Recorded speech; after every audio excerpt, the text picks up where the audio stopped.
Karen Rowland opened her eyes and looked at her watch. There were 20 minutes left before the alarm went off. Karen felt Bill stir behind her and turned to face him. He looked at her with a smile, so Karen grabbed the back of his head and pulled him to her lips. Bill kissed back and then leaned back. "Does your breath smell?" she asked. Bill answered her question by kissing her again. "No, I just wanted to look into your magnificent eyes. Good morning." Karen's hand left his neck and went down to his shoulders and then to his arms. It was great to feel those muscles again. During the months of chemotherapy, Bill's body became noticeably thinner. The former Penn State wrestling heavyweight dropped from his pre-cancer weight of 111 kilograms to less than 81 kilograms, which made Bill look like Dorothy's scarecrow at 190 centimeters tall. Chemotherapy ended 8 months ago. The cancer was in remission, and Bill was regaining much of his tone and weight. Karen's hand continued down Bill's body and found what it was looking for. Another devastating effect caused by the treatment, in addition to the loss of muscle mass, was Bill's ability to remain aroused for any extended period. That, too, was a thing of the past, and Karen had the proof within her reach. Before the cancer scare, Karen would have jumped out of bed and started her day as soon as she opened her eyes. The couple has always had a healthy sex life, but after Bill's illness, Karen began to focus more on living in the moment, which is what she did right now. Karen curled up in Bill's lap and got to work. Once Bill was ready, Karen straddled him. "Let me feel it, Bill. Let it go. I want to feel you reach the finish line right now." Usually Bill would hold back until Karen did it once or twice, but this morning he knew what she wanted. She needed to prove her ability to make him lose all control. So he did. When they calmed down, Karen leaned over and kissed him. She opened her eyes and saw Bill smiling. "I love you, Bill." Bill's smile became wider. A minute later, the alarm sound brought them back to reality. Karen rolled off Bill, grabbed the crutch that was next to the bed, and headed to the bathroom. She grabbed a washcloth, wet it with warm water, and tossed it to Bill, who was still lying in bed. He was now lying on his left side, watching his naked wife in the bathroom. "Do you need to come here? I need to shower and get ready.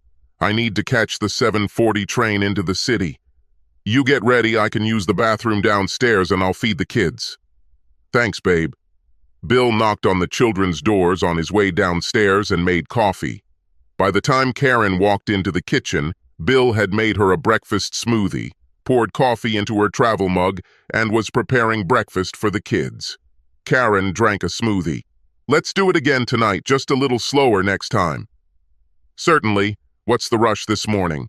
"Hank wants me to meet with my former commander this morning." "A guy comes from Florida to meet with us about some family issue. You know Hank, he feels like he owes this guy the whole Navy Semper Fi. Hank thinks this is serious and wants me to attend the meeting." Karen grabbed her coffee mug and kissed Bill before heading towards the door. Karen walked 3 blocks to the train station.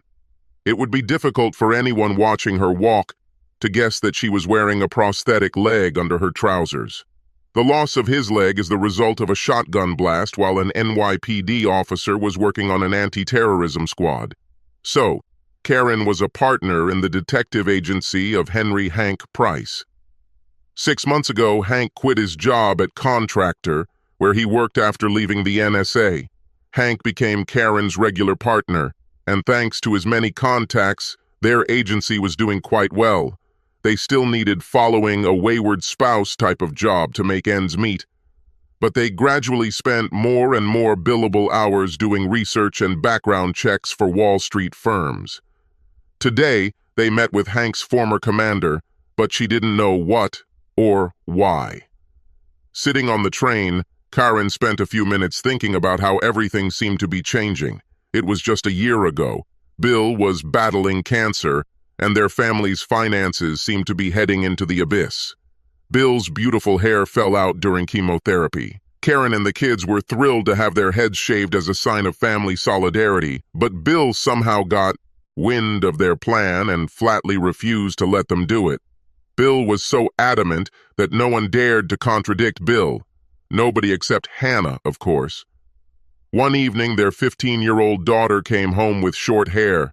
Her shoulder-length hair, the long hair she had had since she was a little girl, was gone. They were given to a charity that made human hair wigs for other cancer patients. Bill and Karen were so proud of their little girl that day. But Hannah's gesture led to another unexpected result. When Hannah looked in the bathroom mirror that evening, for the first time without those long locks of hair, Hannah saw someone looking at her in the mirror. It only took her a moment, but there it was. Uncle Hank was looking back at her. Hannah knew that her mother and father were not married when she was born, but always assumed that her father was her biological father. Hannah walked slowly down the stairs and into the study where her mother sat at her desk in the home office.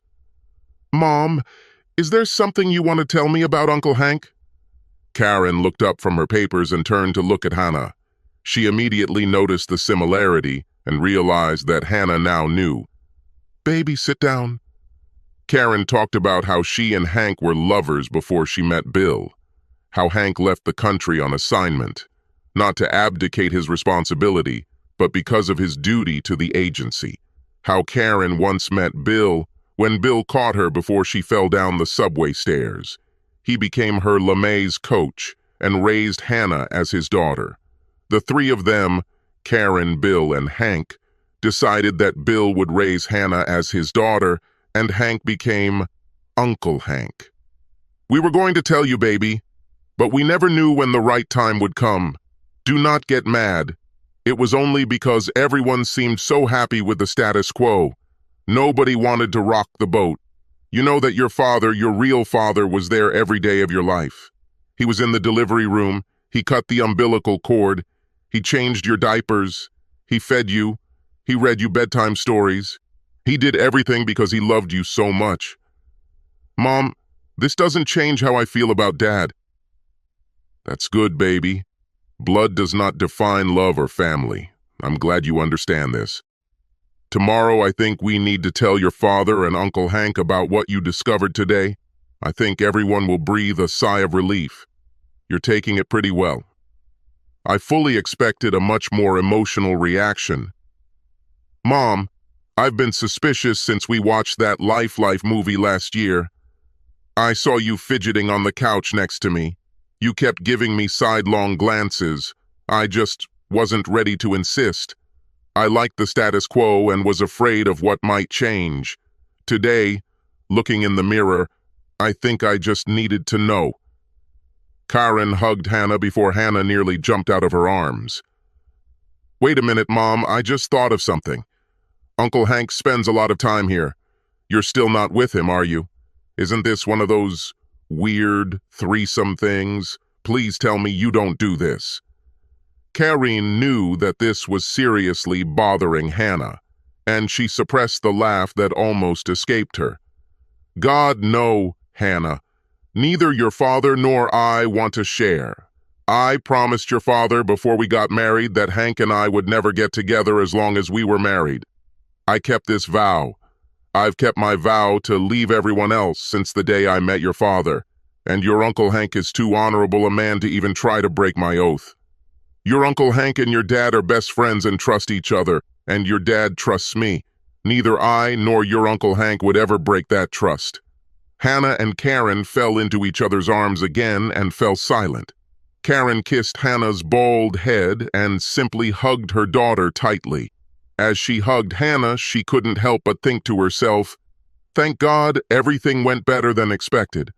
I don't know how much more drama 1 year can cause. Bill's battle with cancer was traumatic. Thank God for modern medicine and the wonderful doctors, nurses, and just about everyone who worked so hard to keep her husband alive. It was hard work for everyone, especially Bill. It cost a fortune, but as of 8 months ago, the cancer was in remission. Surgery and chemotherapy took their toll. Karen could see how families could be torn apart by so much stress. The stress was twofold, not only due to the fight against the disease, but also due to financial difficulties. Last year, the Rowland family was drowning in debt. Bill could only work part-time, and then not work at all. Karen did everything she could to keep the agency going. She took on jobs that she usually would have refused.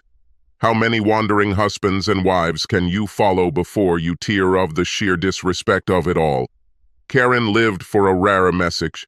Sir or Madam, we have been monitoring your husband and could not find any evidence of adultery, neither physical nor emotional. Last year, Karen made a near-fatal mistake when she accepted a mission to find Tori Carson's husband. The fiasco resulted in Hannah being threatened by a gangster. Hank neutralized the situation. How? Hank never spoke, and the Rowland family never asked. Well, it may have started out as a fiasco, but it ended up being the financial lifesaver the Rowland family needed. Hank decided to quit his contract job and asked if he could join Karen's agency as a full partner. When Karen asked Bill's opinion, Bill did what Bill always does. He asked questions regarding price. They ended up asking a third-party broker to estimate the cost and other business-related questions.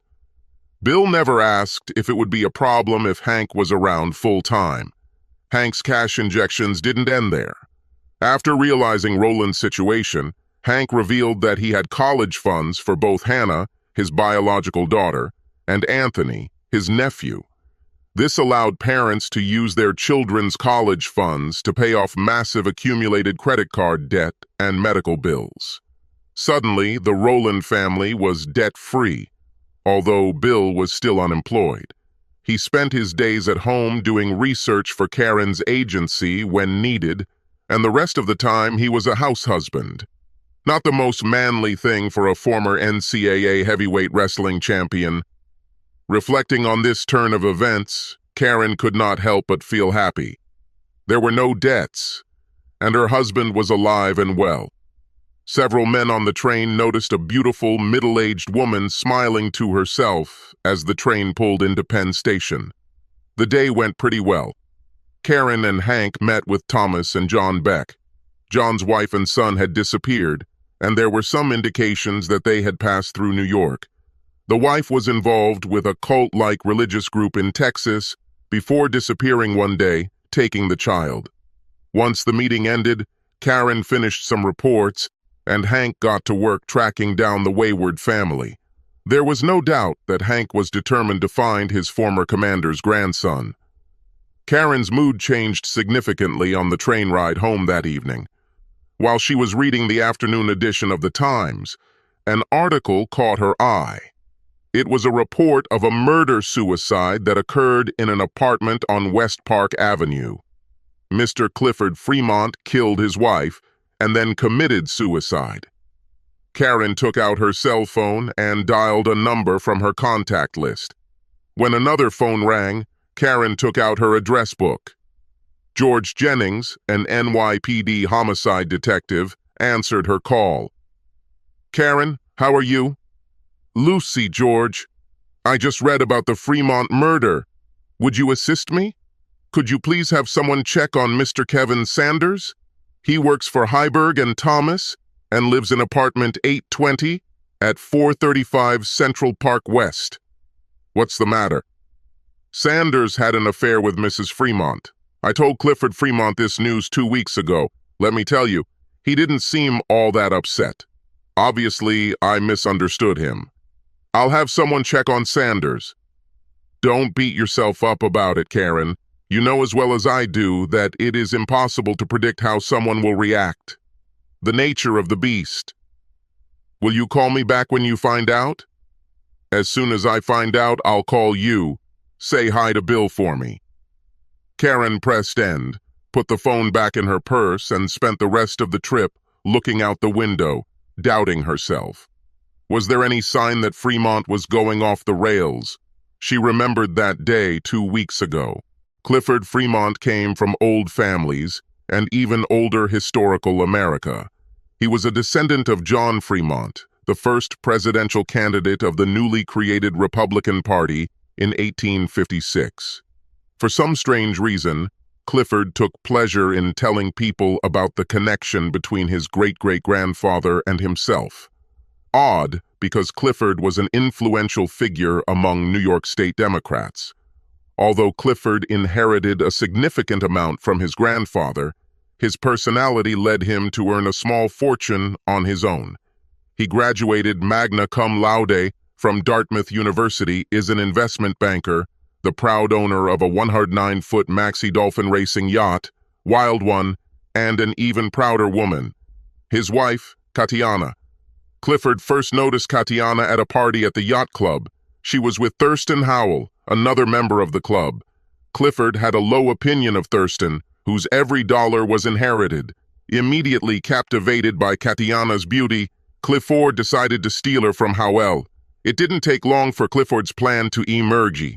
What Clifford didn't know was that Katiana had done her homework. Clifford's net worth was 3 times that of Thurston. Katiana learned early on that her beauty opened doors. Her mother taught Katiana another life lesson the day the handsome but middle-class captain of the soccer team asked her out. Katiana, don't agree. Loving a rich man is just as easy as loving a poor man. Don't make the same mistake I did. I married your father because he was handsome, and I foolishly fell in love with him. I could have it all. From that day on, Katiana followed her mother's advice and only dated rich men. It took her 5 years, now 23, to get to the place where she could go to the yacht club and feel like she belonged with these people. For 2 of these years, she lived in London as the mistress of a wealthy English industrialist. The man settled her in an apartment and showered her with gifts and money.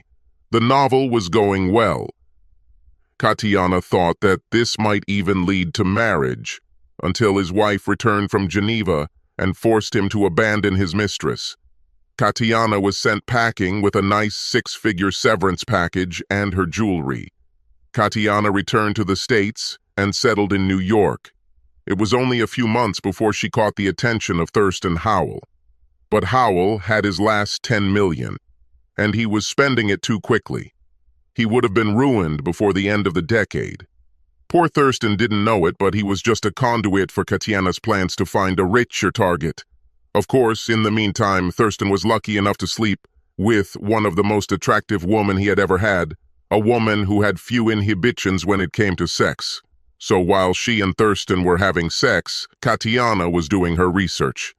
Which man from Thurston's many circles of acquaintances should she target? The theatrical audience held some possibilities, more so than his sporting or drinking company, but the best target for seduction was the very handsome, very rich and unmarried owner of that magnificent, large, beautiful yacht, the Wild One, Mr. Clifford Fremont. While Clifford Fremont planned to steal the blonde beauty from Thurston Howell, Katiana planned to seduce Clifford and become Mrs. Fremont. It was a match made in heaven. Katiana was not prepared for one unfortunate drawback. The rumors that Clifford was the worst bed partner any woman could bear were true. Katiana had sex with men who lacked technology, or men who were selfish about their partner's needs, or men who lacked the housekeeping down there. But she had never had sex with a man who combined all 3 of them into the most perfect threesome out of boredom in the bedroom. However, this made Clifford an easy target. Katiana's screams of joy when they had sex for the first time on board his yacht made Clifford feel like a stud. Katiana made a mental note to start doing Kegel exercises. She had to sign a prenuptial agreement, but it would still leave her with a fortune if she could hold out for a few years. The prenuptial agreement stated that she would receive $200,000 for each year of marriage and a share of any property earned during the marriage. With one caveat: any adultery on Katiana's part will nullify 90% of the payment. Katiana survived the first 3 years of their marriage without infidelity. She couldn't risk ruining all the work she put into Kegel exercises. Katiana's hints to Clifford when she tried to get him to use other means so she could get pleasure came to nothing. Clifford remained the most self-centered lover in the 5 boroughs. That's why, halfway through the 4th year of their marriage, Katiana was determined to cheat on Clifford. If she had any sense, she would have filed for divorce, settled for almost $1 million, and had some serious sex. Unfortunately, Katiana decided that $1 million was not enough. She wanted more. So, when the opportunity presented itself, Katiana gave in to her physical needs. It was the perfect storm. Factor 1. Katiana was upset with Clifford. He refused to buy her a penthouse on the top floor of their house, which had recently gone on the market. It was twice the size of their current 4,000-foot condominium, and with a much better view of Central Park. Clifford would not budge, no matter what, no matter how. Factor 2. Clifford refused to postpone the out-of-town meeting, and Katiana was obsessed with attending a party thrown by the backers at the Astor to celebrate the opening of the Klimt exhibition. Clifford released Katiana with the words, "Go alone. You know I can't stand backers or Klimts." And Katiana really went alone, which led to the third factor. Katiana was dancing with a handsome young man when she couldn't help but notice his rather impressive equipment pressed against her. As they danced, the young man asked if she could have something to drink after the party was over. Katiana gave in to temptation but was afraid that she would be exposed. There were too many mutual friends who would notice that she was leaving with this man, and rumors might reach Clifford. She came up with a plan. "Go get a room, and then in exactly 30 minutes we'll meet in the lobby. We'll only have 20 minutes or so. I'm sorry, but I can't let anyone find out and tell my husband." It was a testament to Katiana's beauty that the young man did not question the request. He immediately went to the front desk, paid $800 for the room, and 30 minutes later was sitting in a chair in the lobby. Katiana came up behind the chair. "What number?" 10 to 14. "I'll be upstairs in 10 minutes. Take off your clothes." "Go now." 10 minutes later, he answered a soft knock on the door. He was naked, and when Katiana looked at how nature had endowed him, she realized that she had made the right choice. Katiana didn't waste a second. She undressed and demanded to give her pleasure. The young man, Katiana never learned his name, did just that. It only took her 5 minutes to experience her first climax. When Katiana came to her senses, she demanded that he take her. As they both climaxed, for the second time that night, Katiana knew she had chosen the right person to have sex with. After another round, she got dressed and left the room only 30 minutes after she left the ballroom, but those 30 minutes were enough for the dam to break. As she walked towards the elevator, Katiana knew that this would not be the last time she would cheat on Clifford. It felt damn good. She will need to make several decisions. Quickly, for one night, or with a guy for a long time? The choice will depend on 2 main factors. What gives her the most pleasure? Over the next year and a half, Katiana slept with 4 more men. 2 were quick fixes, men she had once when the perfect opportunity presented itself.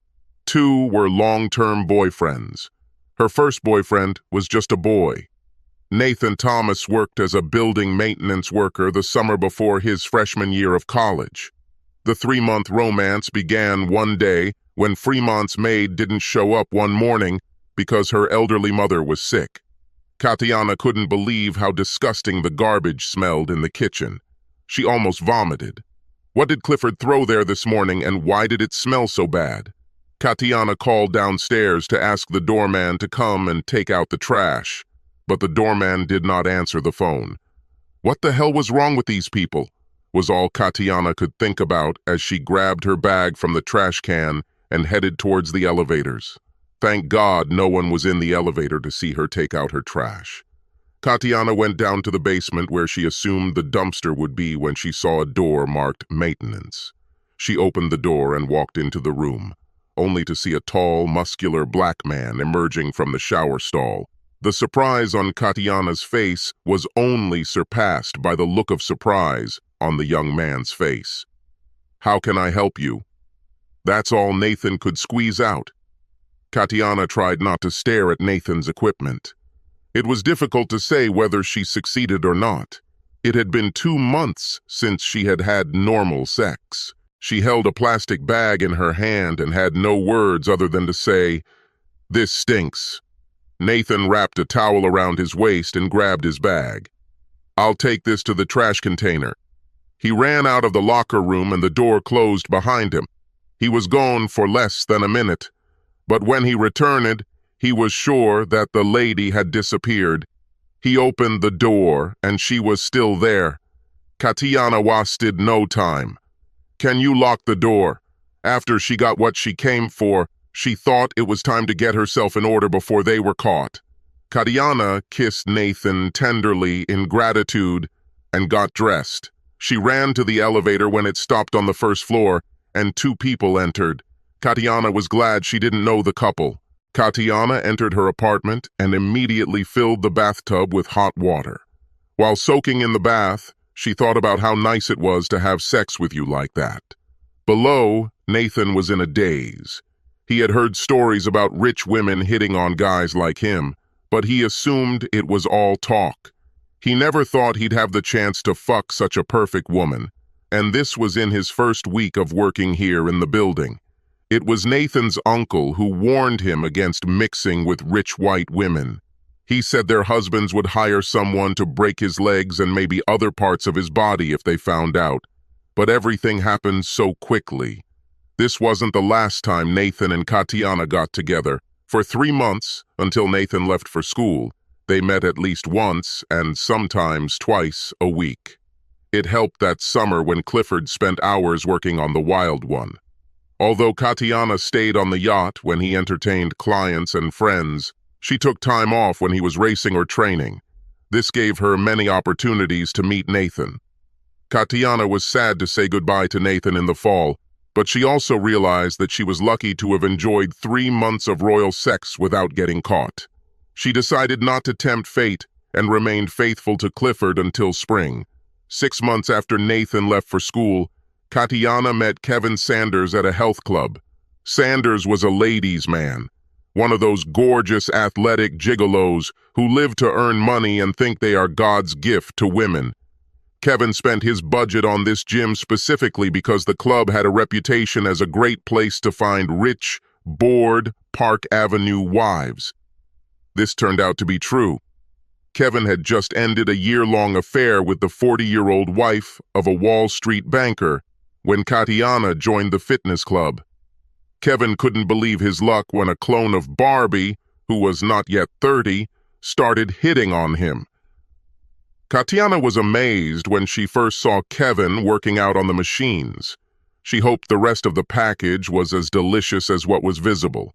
Katiana had no doubt that she could seduce the object of her desire. There were very few men who could resist her. Their romance began a week after their first meeting. Kevin was a great lover, and he gave as much as he got. This was one of 2 reasons why Katiana was eventually caught. She enjoyed herself too much and became careless. Another reason was Kevin's brashness. At first, whenever Kevin humiliated Clifford, Katiana told him to stop. Katiana considered Clifford a worthy husband in almost every way except the bedroom, and believed that he deserved her respect. But as the weeks turned into months and the affair continued, Katiana began to lose respect for Clifford and allowed Kevin to humiliate him without defending her husband. Around this time, Katiana unconsciously stopped pretending in the bedroom. Suddenly, their lovemaking seemed too expensive for such little pleasure, and the moans weren't coming out like they used to. Clifford couldn't help but notice the difference. Katiana didn't notice anything. Katiana's fate was sealed the day Clifford unexpectedly walked into the health club. Clifford noticed the 2 lovers' glances and noticed Katiana's anxiety when a club employee told Katiana that her husband wanted to talk to her. While Katiana went to greet her husband, Clifford watched Kevin. That's it. A grin, a hint. This asshole fucked his wife. After talking with Katiana and leaving the club, Clifford made an appointment with a detective agency that was checking all the data of his company's personnel. Karen was hesitant to show Clifford explicit photos of Katiana and Kevin Sanders. In her experience, visual effects only add to the trauma when a spouse learns of their partner's betrayal. Karen did share photos of Katiana entering the Sanders apartment building and leaving an hour later on each of the 3 occasions she followed Mrs. Fremont into the apartment. Karen told the details: who, when, how often, but kept silent about the photographs. The fornicators were stupid and careless. The Sanders apartment faced a side street, and they had left the curtains open on one of those occasions when Karen had stalked Katiana there. From the roof of the building opposite, accessible by paying $200 to the building manager, Karen was able to take some very candid photographs. Unfortunately, Clifford Fremont insisted on receiving these photographs as well. He said the terms of the prenuptial agreement required proof. Karen provided him with 3 photographs confirming that there had been an affair.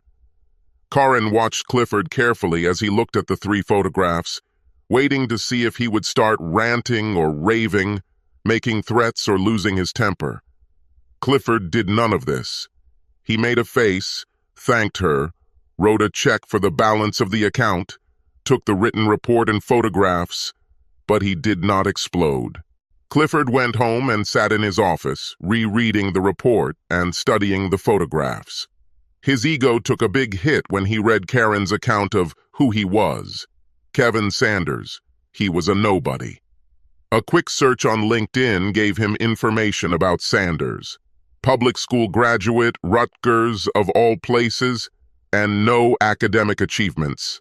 Lousy bachelor's degree in marketing, junior associate, not even a partner, at the second-rate marketing firm of Heiberg and Thomas.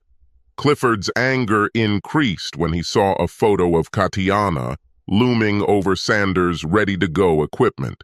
It was simply unfair.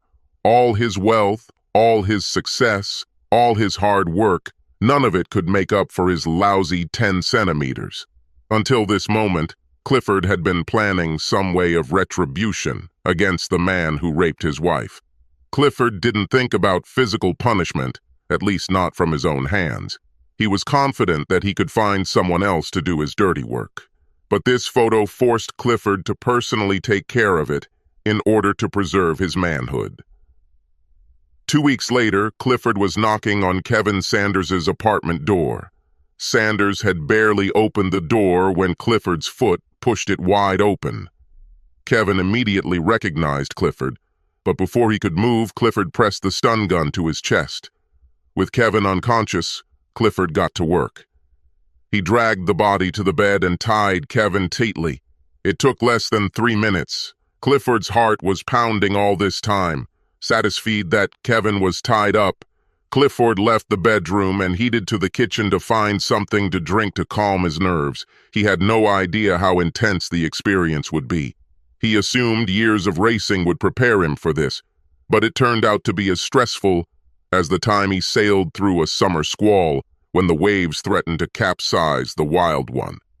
Clifford found some whiskey and poured it onto his 2 fingers. Not bad for a 12-year-old, he thought, pouring a second helping.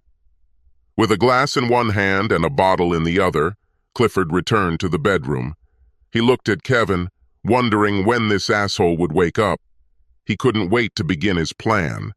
However, everything went wrong. He soon found out that Kevin was dead. He lay back on his bed and wondered how much more could go wrong this month.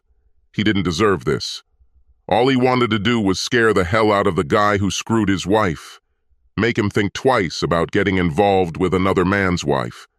Clifford knew that, at worst, his lawyers would not be able to get him off with anything other than probation. But he knew this would be a game changer. He will have to go to jail. Even his lawyers weren't good enough to get him out without serving time. He needed time to think. Clifford got out of bed and walked around the apartment, removing everything he could touch, united Kevin, and then left the apartment. As Clifford walked from Kevin's apartment to his own, his thoughts became increasingly gloomy. It's all Katiana's fault, damn her. A million ideas flashed through his head. Could he have stripped most of his funds, boarded the Wild One, and fled somewhere without an extradition treaty? Or would it be better to get on a plane and get the hell out of town as quickly as possible? How long will it be before someone discovers the body? Can they make a connection between him and Sanders? Will Roland, the private detective, give him away? Could he pay some loser $1 million to confess to the crime and take the blame? At some point, he even thought about reconciling with Katiana. My God, this woman is so beautiful. But just as quickly, the image of her cheating on him popped into his head, and he was angry at her again for ruining his life. Clifford didn't make a decision until he got to his house and went to the restaurant around the corner. He ordered a double shot of their most expensive scotch, but the alcohol only dulled his mind, which was not the best formula for making life-changing plans. He finished his drink and headed home. As soon as Clifford entered the apartment, Katiana attacked him. Sometimes timing is everything. She couldn't have chosen a worse moment to express her disappointment. Where the hell have you been? I called you and found your phone in the closet. Clifford left his phone at home in case the cops could use it to track his whereabouts. He'd seen something like that in a movie. Katiana continued to pour out her heart. I hope you're damn happy. The Bensons bought a penthouse. Now I have to live 2 floors below that witch, Andrea. If you had bought this place when I asked you to, we wouldn't have to stay in this hole, Clifford snapped. And the next thing he knew, his arms were wrapped around Katiana's neck. After the deed was done, Clifford collapsed on the floor. Well, that settles it all. My life has officially turned to shit. This solves everything. Clifford had already decided how he would solve his dilemma. Now the only question was the method. Clifford realized that he didn't like pain, and this thought gave him an idea. He went into Katiana's bathroom and rummaged through her medicine cabinet. The tablets were there. Finally, something went right today, he thought to himself when he discovered that the prescription had been refilled and the bottle was almost full. He filled the jacuzzi tub with warm water, poured himself a large glass of spring water, and took all the pills. Karen's depression only worsened as she walked from the train station to her home. Bill Rowland knew something was wrong within minutes of Karen walking through the door. Bill had a great day and was in a great mood. Over the past few months, Bill has been sending out his resume, focusing on small startups that could use someone with his knowledge and experience. Last week, he talked to a company that would be a great fit for him. The CEO was a young entrepreneur who was savvy, but she realized she needed help with her finances. Today, she offered Bill a job as CFO with a decent salary and the opportunity to do even better if the company went public. Bill didn't share his job search with Karen because he didn't know if anything would come of it. He knew how Karen would react. She would be a cheerleader, telling him at every disappointment how much she loved him and how stupid any company was that didn't hire him. Just like Karen encouraged him during his cancer treatment, she always showed concern. Honestly, Bill didn't want to go through that again. Perhaps it was a little retrograde, but he just needed to feel like a man again, a man who could take care of his wife and children. Bill was eager to share the news about working with Karen tonight, but decided to wait when he recognized the look on her face. An expression that meant something was wrong. He will be patient. The family had dinner together. Hannah and Anthony spent most of dinner telling their parents about what was happening at school and at their sports practices. Bill watched Karen while the 2 children talked. Her calm reaction to their concern, she listened but didn't ask questions, confirmed to him that what was bothering her was serious. 10 minutes after dinner, the bell rang, which Karen had been so afraid of. Kevin Sanders' body was found in his apartment. George tried to assuage Karen's guilt. Karen, believe me, just like you, I've spent a lot of time with all sorts of criminals, some terrible, some kind. These three were not saints. They may not have deserved to die so brutally, but all three of them did something terrible to set in motion the mechanisms that ultimately led to their deaths. Go hug your family and don't you dare blame yourself for it. The two children were in their rooms doing homework, and Bill poured a glass of wine for Karen and a shot of rye for himself before meeting Karen in the office. Tell me about it. Karen told Bill about the three people found dead today. Dead because she provided one of them with evidence of his wife's infidelity. Bill listened without interrupting before answering. You can't blame yourself. I'm sure you had no idea that this guy would react so violently. I know you better than anyone. That's what George Jennings said. He was the one who told me on the phone, telling me that they had found the body of his wife's boyfriend. It's not just that. It's chasing cheating spouses to make ends meet. I would give almost anything if the agency could focus on background checks and stop looking out for adultery. Almost all? How about a kiss? Karen looked at Bill. She was a little resentful of him for being so disrespectful and taking her concerns so lightly. It wasn't like him. Karen looked at Bill and noticed a hint of a smile. What's happening? Why are you smiling? I was hesitant to say anything before because you were obviously preoccupied with whatever was bothering you, but now might be the right time. I was offered a job as CFO at a small startup. My starting salary is enough for you to cut costs at the agency exactly as much as you want. Karine could only look at Bill. Did she dream of it? Bill was amused by her reaction. It was incredibly unusual to see Karine so puzzled. I guess you owe me a kiss. Karen shook herself out of her daze, set down her drink, and jumped onto Bill's lap. She gave Bill the kiss he deserved. Bill and Karen went to Katiana's service and did not regret coming. When Karen read that there would be a service for the young woman, she asked Bill to accompany her. They could sit in the back of the church and remain incognito. Bill thought it was a bad idea, but kept his thoughts to himself. Karen seemed to need reassurance. Less than a dozen people were present. The priest conducting the service had no idea who Katiana was and made some unconvincing general remarks. The two friends gave eulogies. Both commented on Katiana's physical beauty and her sense of style, but nothing they said made Katiana anything other than a hollow Barbie doll clone. Bill and Karen left before the end of the second eulogy. They walked out into the sunlight. Bill saw tears in Karen's eyes. He hugged her and called a taxi. In the taxi, Karen finally spoke. She didn't deserve to die, but my God, what an empty vessel. If anything illustrated the difference between the two women, it was the turnout for Karen's surprise 45th birthday party, which took place 4 months after that service. By the time Bill, Hannah, and Hank had finished putting together the guest list, they realized that they would need a decent-sized hall to accommodate the guests. Of the 130 invited, 98 came that evening. Even Samuel Grayson, who as a teenager was one of Karen's first arrests for joyriding in a stolen car, and whom Karen helped put his life back together, could be found standing next to and drinking beer with Karen's former station commander.